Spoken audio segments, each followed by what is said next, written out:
Hola chicos, ¿cómo están? Hoy vamos a ver la clase de elementos, cuáles son los elementos que componen un maridaje, cómo armonizar el concepto del maridaje, qué tener en cuenta, algunas reglas principalmente que deberíamos considerar a la hora de pensar en un maridaje. Los invito a que disfruten de la clase.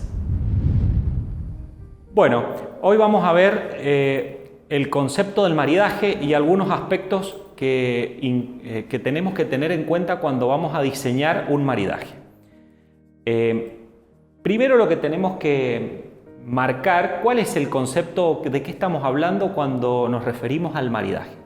El maridaje, para que ustedes lo puedan relacionar a lo que respecta a la comida y al vino, es esa combinación entre la comida y el vino, o entre la comida y una bebida, porque maridaje también se pueden hacer con infusiones, se pueden hacer con aguardientes, se pueden hacer con, por ejemplo, elementos como el aceite de oliva. Hoy en día también se habla de maridaje, es decir, esa combinación que vamos a ver que tiene que tener en cuenta varios aspectos de los dos lados del maridaje.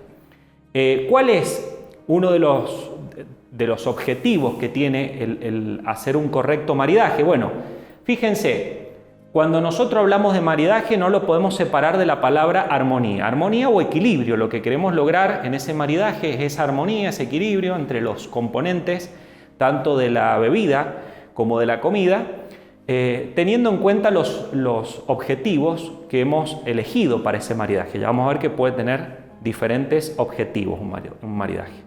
Y la meta que tenemos que lograr es una sinergia o un balance de ambos componentes, y por ello es importante que el sommelier, la persona encargada que va a diseñar el maridaje, tenga un conocimiento muy acabado de lo que es, por un lado, el plato que se va a servir, que puede ser un plato de comida, puede ser un postre, con respecto a la bebida, y del lado de la bebida también tiene que tener conocimiento de ambos elementos para poder hacer esta combinación.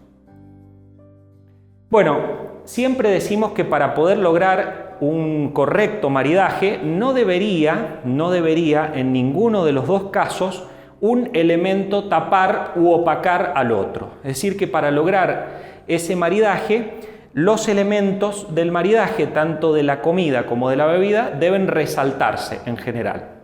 ¿Por qué? Porque si tenemos un elemento que está por encima y tapa, ya sea el plato a la bebida o la bebida al plato, bueno, no se estaría dando este objetivo que marcamos al principio de armonizar o de equilibrar estas dos combinaciones. Por lo tanto, es muy importante que como condición siempre tengamos en cuenta a la hora de diseñar un maridaje esta potenciación o esta complementación que se tienen que dar por parte de los dos elementos.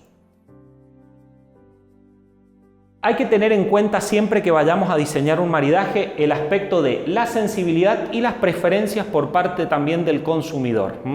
Es muy importante esto porque nos va a permitir diseñar maridajes que pueden tener dos caminos o dos vías. Uno es el maridaje que es por complemento, se le llama por complemento, en donde vamos a ver que los elementos o ambos elementos tienen las mismas intensidades y buscan potenciarse uno al otro, o los maridajes por contraste, en donde en este caso ponemos un elemento en contra del otro, pero tratando de buscar el equilibrio o el balance de sabores sin perjudicar uno al otro. En general, la mayoría de los maridajes que vamos a encontrar son más por complemento que por contraste. Son pocos los maridajes por contraste que se pueden lograr y que son realmente muy positivos a la hora de servirlos. Por contraste, entonces decimos, las intensidades de los dos lados, tanto del plato como de la bebida, tienen diferentes sabores o diferentes componentes que lo que van a buscar es el equilibrio y el balance.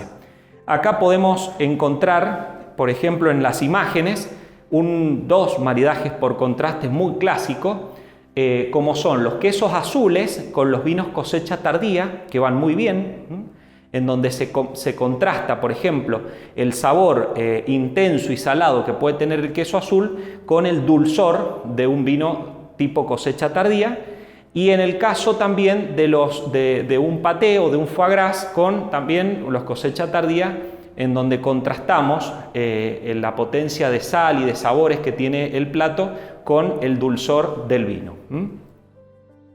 Y en el caso de los maridajes por complemento, tenemos aquí los clásicos maridajes que habremos escuchado muchas veces y que están diseñados generalmente para poder acompañar en el caso de la bebida y de la comida y complementar así esos sabores, tratando de que el consumidor encuentre en su experiencia de comida con la bebida nosotros decimos ese acompañamiento, ese resaltamiento de cualidades positivas, tanto del plato como del vino.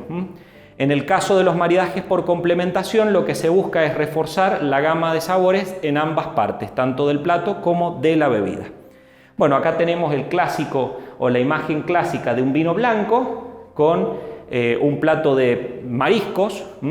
Fíjense en donde aparece también el elemento limón, donde se combina ahí, fíjense la acidez del limón con la acidez del vino. Bueno, tenemos similitud de sabores y por eso estamos hablando de maridajes por complemento. En el segundo caso, un plato en donde se puede observar una carne probablemente cocida con el mismo vino con el que se lo está acompañando. Ese es otro maridaje por complemento.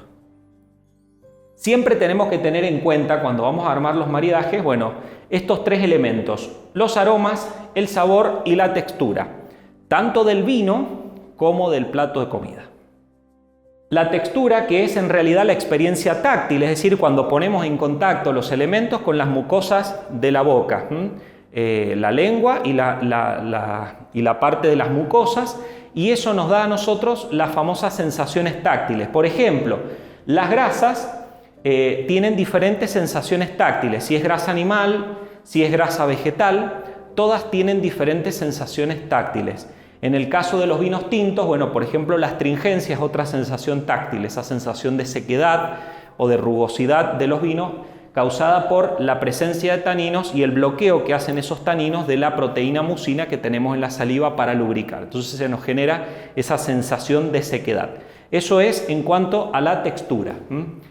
Y de todas maneras también dentro de las grasas animales tienen diferentes texturas, depende del animal. No es lo mismo la grasa de un cordero, por ejemplo, una carne de cordero, que la grasa de una carne de vaca, que la grasa de la carne de pollo. Es decir, que también hay diferentes texturas dependiendo de las grasas animales.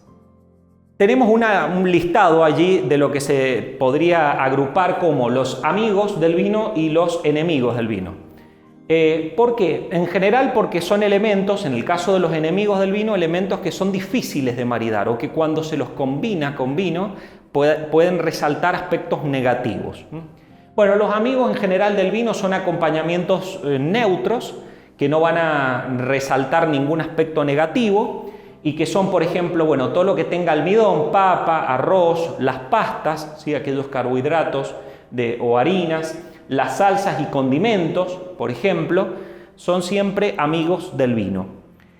Y como enemigos vamos a encontrar mucha hoja verde, por ejemplo, todo lo que sean alcachofas, espárragos, berro, espinaca.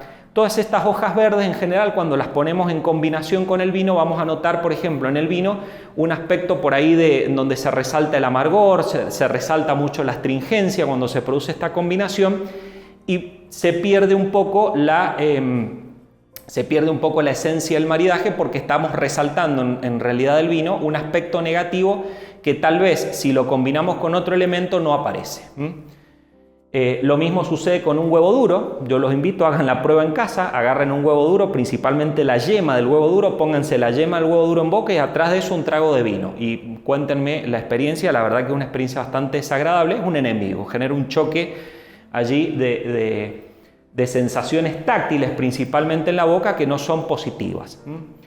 El mismo vinagre, fíjense, el vinagre no es un amigo del vino, el vinagre es un enemigo. Una vez que el vinagre invade la boca, es muy difícil de eliminar esa sensación de avinagramiento y por lo tanto una vez que probamos o comemos la comida con vinagre, después del vinagre vamos a percibir ese carácter de avinagramiento también en el vino. O sea, nos va a quedar en la boca el sabor a vinagre que no es del vino, digamos, sino que es del plato. Lo que se recomienda en general como aderezo para reemplazar el vinagre es el acheto balsámico. Sí es preferible siempre el acheto balsámico en vez de vinagre. Para ello se han establecido 10 reglas básicas a la hora de armar un maridaje. Son 10 reglas para tener en cuenta siempre que tengamos que diseñar el maridaje, que la podemos utilizar como guía. De todas maneras, yo siempre recomiendo que cuando estén enfrente o tengan la tarea de preparar o diseñar o armar un maridaje, los maridajes los preparamos, los diseñamos en función de los objetivos que tenemos, que uno busca a la hora de la presentación, del consumidor al que vamos a presentarlo, pero teniendo en cuenta todos los aspectos teóricos, preparamos el maridaje y luego lo sometemos a la práctica. Todo maridaje hay que someterlo a la práctica y aprobarlo desde la práctica, más allá de lo que dice lo teórico, ¿sí? Eso también es muy importante tenerlo en cuenta.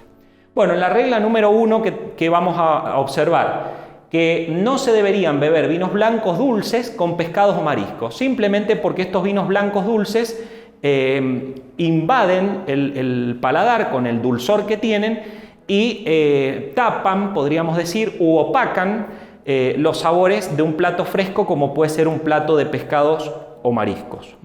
Lo mismo sucede con las carnes de caza. Es decir, evitar ese grado, ese nivel de dulzor que puede tener un vino dulce natural para no opacar después los sabores de un plato fresco. Lo mismo con la regla número 2. Fíjense, no beber grandes vinos tintos, principalmente por su composición polifenólica, con pescados o mariscos. ¿Por qué? Primero porque el vino quedaría muy por encima del plato, invade el paladar y cuando sometemos el segundo elemento, que es el plato, queda prácticamente tapado y en algunos casos inclusive se pueden hasta resaltar aspectos negativos del vino. Por lo tanto, no es recomendable beber grandes vinos tintos con pescados o mariscos. En caso de que el consumidor no tome vinos blancos, porque suele suceder que hay consumidores a los que no les gustan los vinos blancos, yo tengo que pensar un maridaje para darle una respuesta a ese consumidor que ha pedido pescados o mariscos, es recomendable algún vino tinto ligero, es decir, que no tenga mucha estructura polifenólica ni altos contenidos de tanino, de alcohol. Un vino tinto ligero puede ser un Pinot Noir servido a menor temperatura, que es un vino tinto ligero y que puede acompañar muy bien este plato. Tengan en cuenta que cuando en la regla número 3, esto es una regla que vamos a ver que se repite en varios aspectos del elemento del vino. Siempre tenemos que ir en orden. Cuando vamos a hacer un maridaje de varios pasos, tenemos que ir en orden de menor a mayor grado de corpulencia, de azúcar, de alcohol. Vamos desde los vinos más livianos a los vinos más corpulentos, de los vinos más jóvenes, más frescos, a los vinos de mayor crianza. Eso siempre ténganlo en cuenta, como regla en general de los maridajes. Lo mismo que sucede para una degustación. Cuando nosotros armamos una degustación, si se van a degustar distintos tipos de vino, siempre empezamos por los vinos más livianos. Son los vinos más frescos, más jóvenes, con menor contenido alcohólico, que sean secos. En el caso de que hayan vinos dulces, esos vinos dulces van al final. Eso es como para no someter al paladar, por ejemplo, a un grado de dulzor muy elevado al principio, que levanta mucho nuestro umbral de percepción y después atrás viene un vino seco y probablemente lo sintamos contrastando con el sabor dulce anterior y lo sentimos demasiado amargo, demasiado ácido. Es como que se contrastan esos sabores y por allí hacen que se pierda un poco la esencia del vino que estamos probando. Los vinos blancos secos deben ser bebidos antes que los tintos, Vinos blancos secos, siempre hablando de vino seco, Primero los blancos, pues los rosados, pues los tintos. Y en el caso de que haya vinos dulces, siempre los vinos dulces para el final. Lo mismo que en los espumantes. Si el espumante es un espumante seco, debería ir al principio. Si es un espumante dulce, podemos pasarlo al final. Ahí lo que influye es el grado de dulzor en ese caso. Es un error muchas veces que se lo deja al pobre espumante al final. Y viene el espumante seco al final, después de que hemos pasado por toda la etapa de la comida, de la bebida, y llega el postre, y el postre tiene una carga de dulzor muy alta y le ponemos un espumante seco, y a veces el consumidor se lleva una sorpresa porque se contrastan tanto los sabores de todo lo que hemos venido comiendo que el espumante queda perdido o se resaltan aspectos negativos que no los tiene en realidad, simplemente que nuestro paladar al haber estado expuesto a altas intensidades de dulzor antes, cuando viene el espumante seco lo sentimos muy ácido, muy amargo, es como que se resalta ese otro aspecto que no es así si lo probáramos como corresponde en un maridaje al principio. Con respecto a la temperatura, también el criterio que se debería tener en la regla número 5 es que los vinos fríos se deben servir antes que los vinos a temperatura ambiente. Ambiente que recordemos, siempre estamos hablando ambiente de una cava. Pero si tenemos vinos fríos, en general los blancos o los espumantes secos van al principio y los vinos tintos, por tener una temperatura mayor, van después. Salvo que haya algún vino dulce. Eso va al final, aunque la temperatura sea más baja, va al final, por el grado de dulzor. Siempre está la excepción de los vinos dulces. Con respecto al grado alcohólico, lo mismo.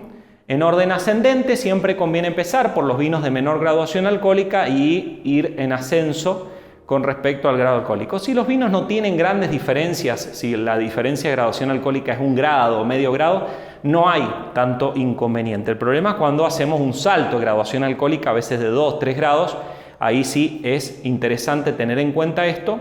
Entonces poner los vinos al principio, que se condice con los otros aspectos que hemos venido mencionando. Vinos más livianos, más jóvenes, más frescos, generalmente tienen menor graduación alcohólica, se sirven más fríos, van primero, y los vinos de mayor crianza, más estructura, tienen graduaciones alcohólicas un poco más altas y se sirven a una temperatura un poquito mayor, por lo tanto van después. Salvo en esto, por supuesto, decimos que tengan azúcar, que eso respecta, o sea, el criterio de la selección cuando hay un vino dulce es el azúcar, o sea, eso va al final. Aparece una regla, que es la regla número 7, que a veces no tiene tanta explicación desde el punto de vista técnico con respecto a los elementos del maridaje, sino tiene que ver con una explicación de tipo regional. ¿Y qué son los maridajes regionales? ¿Y qué es esto de los maridajes regionales? Bueno, es lo que se encuentra en la región. Se trata de armar muchas veces un maridaje que representa típicamente los elementos de una región. Entonces, el plato o los elementos que encontramos de la comida son elementos propios y típicos de esa región con el vino típico y propio de esa región. Eso se llama maridaje regional. Y que muchas veces puede ser que sí respondan a criterios técnicos o puede ser que por allí no tanto, simplemente porque es un maridaje regional. Bueno, acá tenemos en la foto el ejemplo típico de un maridaje regional, como son las empanadas salteñas con un torrontés salteño. Empanadas salteñas que por allí hasta pueden tener un grado de picor. Ese picor, imaginémonos que en la boca el picor me da calor y nos viene muy bien un torrontés riojano de la zona de Cafayate, que con su grado de acidez y fresco, ese vino viene un poco a calmar ese picor de la empanada y se arma un maridaje que armoniza y equilibra muy bien los sabores. En este caso es un maridaje regional que tiene mucho sentido, sí, desde el punto de vista técnico también. Bueno, muchas veces se recomienda en esta regla número 8, cuando se van a beber muchos vinos o son maridajes de varios pasos, de 5, 6, 7 pasos, que el consumidor o que el comensal pueda entre vino y vino limpiarse con un sorbo de agua. Es decir, es importante muchas veces ofrecerle agua para que podamos limpiar y neutralizar un poquito la boca antes de pasar al siguiente paso. Así que esa es una práctica muy importante, que nos ayuda a limpiar y a apreciar mejor la muestra que viene.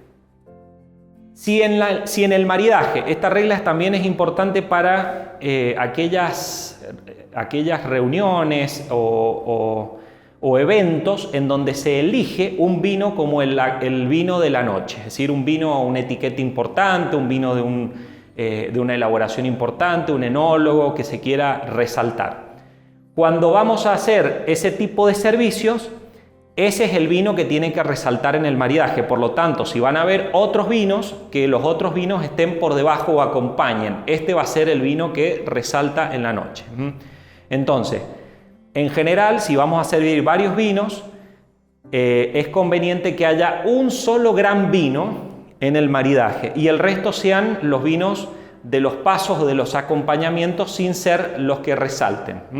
Eso es para tener en cuenta cuando vamos a resaltar un vino en particular o una etiqueta en particular, que a veces suele ocurrir, principalmente en los maridajes que se hacen ahora maridajes por pasos. Van a ver que en los maridajes por pasos muchas veces vamos accediendo al primer paso, el segundo paso, son vinos que van a ir maridando en estas combinaciones hasta que llegamos generalmente al plato principal con el gran vino, el vino que se quiere resaltar, que se quiere mostrar, y después el resto son vinos más bien del acompañamiento de los pasos. Y esta es una regla número 10 que nos sirve muchísimo para aquellos consumidores que por allí no van a ir solicitando un vino para cada paso o un vino para cada plato que van a pedir, sino que van a elegir un solo vino y ese vino es el que van a acompañar con toda la comida. Eso también suele ocurrir y pasa muy a menudo. En esos casos siempre se recomienda al consumidor no elegir un vino de características muy exultantes, justamente para que sea un vino más bien que acompañe y que armonice con todas las etapas del maridaje o de la comida y que no vaya a correr el riesgo de que en alguna de las etapas o de los pasos tape el plato o no se lleve bien y se resalten aspectos negativos uno del otro. Entonces, en ese caso, tener en cuenta que el consumidor pueda elegir algún vino más bien que no sea de grandes estructuras, de grandes características de cuerpo o tánicas, sino más bien que sea un vino que sirva de acompañamiento como una bebida y que vaya armonizando con cada una de las etapas. Bueno, acá está una lista con algunos maridajes generales que podríamos decir, maridajes generales recomendados.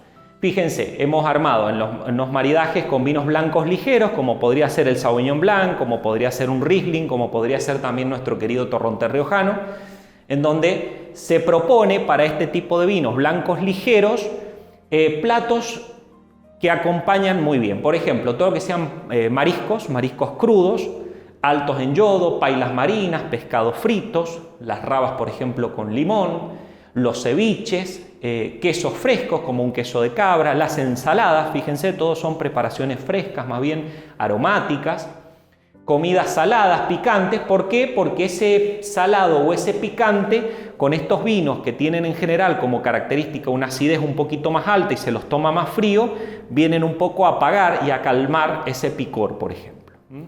Que era el caso que decíamos recién de una empanadita, que por ahí en las empanaditas puede ser picantes, y bueno, en el maridaje ponemos un vino blanco de muy buena acidez y fresco como para calmar el picor. El objetivo en ese caso es que se equilibre y se armonice. Tenemos el grupo de los vinos blancos con cuerpo, ahí incluimos a nuestro querido Chardonnay, por ejemplo, al Viognier. También en ese mismo nivel podríamos elegir algunos tintos ligeros como algún rosado dentro de lo que puede acompañarse, los Pinot Noir, algún Merlot también ligero. Y en ese caso empiezan a aparecer ya algunos platos un poquito más preparados, como son las pastas con salsas, pastas rellenas, las carnes blancas, aparece el pollo, el pavo, el cerdo también, podríamos incorporarlo acá. Los pescados, que ya son pescados, podríamos elegir pescados un poquito más grasos, que tienen una textura un poquito más alta que lo que vimos recién, como son los pescados de río, puede ser en este grupo entran lo que es surubí, lo que es pacú, lo que es salmón rosado, las paellas que generalmente también tienen una carga y una cantidad de condimentos importante que necesitan ya de un vino que tenga un poquito más de cuerpo o de estructura. Y después aparece el grupo de los tintos. Tintos con cuerpo, en donde está el caso del Cabernet Sauvignon, siempre a la cabeza, el Syrah, el Malbec, y ya aparecen allí las carnes rojas que tienen un grado de sabor y de grasitud un poquito más alto y que requieren de estos vinos tintos. Bueno, todo lo que son carnes rojas, platos condimentados, que tengan una alta carga de grasa, las legumbres, en invierno principalmente, lo que es el locro, lo que son los guisos, bueno, los quesos maduros, que también van muy bien con este tipo de vinos que ya tienen una estructura mucho más alta y que van a acompañar bien la estructura del plato y que no se pierdan, ¿no? Si vamos a los varietales, a los maridajes por varietales, por ejemplo, para el Sauvignon Blanc, acá tenemos una serie de recomendaciones que van muy bien, todo lo que decíamos recién, todo lo que sean mariscos en crudo, también van muy bien las rabas con limón. Van a ver que aparecen la mayoría, son todos pescados y mariscos que tienen como elemento, son frescos, están acompañados por el limón, por la acidez del limón y que resaltan muy bien con la acidez de un buen Sauvignon Blanc y por sus características aromáticas. El Chardonnay ya es un vino blanco que tiene otra estructura, ya el Chardonnay lo podemos maridar con algunas carnes, como decíamos, algunas carnes como pescados más grasos por la estructura que tiene el Chardonnay. Van a ver que puede aparecer ya con el Chardonnay en el plato el queso como elemento, todo lo que sea a la parmesana o con queso parmesano. También va muy bien con el Chardonnay todo lo que tenga crema. Bueno, los camarones, lasañas se pueden inclusive acompañar, las salsas con salsa blanca, el pollo relleno, como maridajes para este vino blanco de una variedad que ya tiene otra estructura, otro cuerpo, e inclusive si tuviera paso por madera, estamos hablando de otro tipo de vino.